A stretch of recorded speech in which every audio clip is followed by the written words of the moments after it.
প্রতিজ্ঞা করলাম জীবনে যদি দারিদ্রতার অন্ধকারে ডুবে মরেও যান আমি কোনোদিন তোমার কাছে আত্মহার পেতে কিচ্ছু চাইব না।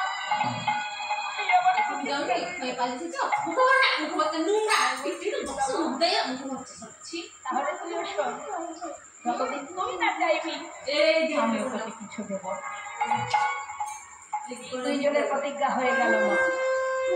কিছুদিন পর তাদের শিক্ষা সম্পূর্ণ হলো। গুরুদেব বললেন তোমাদের শিক্ষা পরিপূর্ণ, যাও এবার তোমরা কোন ঘরে ফিরে যাও। সবাইকে পাঠিয়ে দিল নিজ নিজ ঘরে। সুদামা চলে গেল তার পিতার কাছে, এদিকে গোবিন্দ চলে গেল দ্বারকায়। হরি বল হরি বল। চলে যাবার পর দ্বারকায় রাজা হয়ে রুক্মিণী সত্যভামাকে বিবাহ করে সেই রাজ সিংহাসনে বসে তিনি রাজত্ব করছেন। সুদামা ঘরে ফিরে এসে কত বড় পণ্ডিত হয়েছে, হয়েছে, আবার বড় গর্ব। গ্রামে গ্রামে